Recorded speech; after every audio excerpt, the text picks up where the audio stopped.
নমস্কার বন্ধুরা, আজকে কি আপনাদের সকলের ফোনে একটি মেসেজ এসেছে, সঙ্গে বিকট আওয়াজ, ফোন কেঁপে উঠেছে সকলেরই। সেই নিয়ে বর্তমানে এখন চর্চায় চলে গেছে। তবে কি আপনার ফোন হ্যাক হয়ে গেল, নাকি আপনার ফোন থেকে সমস্ত ডেটা চুরি হয়ে গেল? বর্তমানে এমনই বিভ্রান্তে পড়েছে সকল মানুষ, ছড়িয়ে পড়েছে চারিদিকে আতঙ্ক। বর্তমানে আপনার ফোনেও আজকে কিংবা গতকালকে কিংবা আগামীকালকেও কিন্তু আসতে পারে এমন একটি মেসেজ। এমন কিন্তু কেঁপে উঠতে পারে আপনার ফোন, হঠাৎই চলে আসতে পারে আপনার ফোনের এমার্জেন্সি বাটন, সঙ্গে আপনার ফোনে চলে আসবে একটি পপ আপ মেসেজ। সেখানে লেখা থাকবে এমার্জেন্সি অ্যালার্ট এক্সট্রিম। এর অর্থ কি, কাদের কাদের ফোনে পাঠানো হচ্ছে, কেনই বা পাঠানো হচ্ছে, এই সম্পূর্ণ বিষয়টি নিয়ে আজকে বিস্তারিতভাবে আপনাদের সামনে একটি ছোট্ট প্রতিবেদন তুলে ধরবো, যাতে আপনাদের বিষয়টি নিয়ে আর কোনো অসুবিধা না থাকে।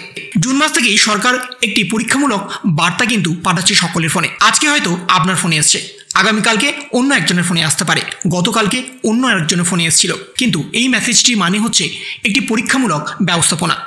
বর্তমানে সরকারের পক্ষ থেকে একটি বিশেষ ব্যবস্থা আনা হচ্ছে, যার মাধ্যমে আপনাদের সচেতন করা সম্ভব হবে। ভবিষ্যতে যদি কোনো কারণে কোনো এমার্জেন্সি অ্যালার্ট দিতে হয়, অর্থাৎ সরকারের পক্ষ থেকে যদি আপনাদের সতর্ক করতে হয়, তাহলে কিভাবে সরকার করবে? সকলের বাড়িতে বাড়িতে গিয়ে তো করা সম্ভব নয়, বা টেলিভিশনের মাধ্যমে দেওয়া সম্ভব নয়। সবসময় ইন্টারনেট কানেকশন বা ইলেকট্রিক নাও থাকতে পারে। সেই জন্য সকলের কাছে যদি ফোন থাকে এবং সেই ফোনে যদি অটোমেটিক একটি মেসেজ সেন্ড করা যায়, তাহলে মানুষ অনেকটাই সতর্ক হতে পারবেন। বর্তমানে আমাদের কম বেশি সকলেরই মোবাইল আছে, ছোট বড় সকলেরই কিন্তু কোনো না কোনো ফোন আছে, এবং এই মেসেজটি যে কোনো ফোনেই কিন্তু পাঠানো হচ্ছে। অ্যান্ড্রয়েড থেকে শুরু করে আইফোন, সকলেই কিন্তু এই মেসেজটি পেয়ে যাবেন। বর্তমানে যদি কোনো দুর্যোগ, যদি কোনো বন্যা, যদি কোনো ভূমিকম্প, এমন যদি কোনো পরিস্থিতি তৈরি হয় এবং সেটা যদি সরকার আগে থেকে জানতে পেরে আমাদের সকলকে আগে থেকে সতর্ক করে দিতে পারে, তাহলে আমাদেরই অনেকটাই উপকার হবে। সেই জন্য সরকারের তরফ থেকে এমন একটি প্রসেস কিন্তু তৈরি করা হচ্ছে, যার মাধ্যমে আগামী দিনে যদি কোনো দুর্যোগের সম্মুখীন হতে হয় আমাদের, সরকার আগে থেকে আমাদের সতর্ক করে দিতে পারবে। তার জন্যই সরাসরি এখানে বলে দেওয়া হয়েছে, দেখতেই পাচ্ছেন আপনারা, এটি ভারত সরকারের টেলিকমিউনিকেশন বিভাগের সেল ব্রডকাস্টিং সিস্টেমের মাধ্যমে পাঠানো একটি নমুনা পরীক্ষা বার্তা।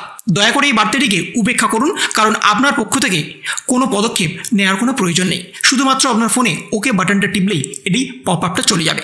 এই বার্তাটি জাতীয় দুর্যোগ ব্যবস্থাপনা কর্তৃপক্ষ দ্বারা প্রয়োগ করা pan India emergency alert system পরীক্ষা করার জন্য পাঠানো হয়েছে। এটির লক্ষ্য জনসাধারণের নিরাপত্তা বৃদ্ধি এবং জরুরি পরিস্থিতিতে সময় মতো সতর্ক প্রদান করা। অর্থাৎ বুঝতেই পাচ্ছেন, জরুরি পরিস্থিতিতে সরকার যাতে আমাদের সকলকে সতর্ক করতে পারে আগেভাগে, সেই জন্য কিন্তু এই মেসেজটা একটি অ্যালার্ট হিসাবে পাঠানো হচ্ছে।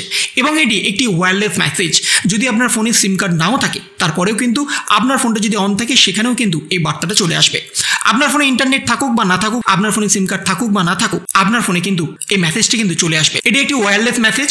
এটার জন্য কিন্তু কোনো রকম ইন্টারনেট পরিষেবার প্রয়োজন হবে না। সরকার যখনই বুঝতে পারবে আমাদের সামনে কোনো একটা বড় বিপদ আসছে, সরকার কিন্তু তখনই এই মেসেজটা আমাদের সকলকে আগে থেকেই সতর্ক করে দেওয়ার জন্য পাঠিয়ে দেবে। তো এই ছিল একটা ছোট্ট ইনফরমেশন আপনাদের সকলের জন্য। যদি আপনাদের ভিডিওটা ভালো লেগে থাকে, তবে লাইক করুন, শেয়ার করুন এবং অবশ্যই সাবস্ক্রাইব করুন। তার পাশাপাশি আপনার মতামত কমেন্টের মাধ্যমে জানান।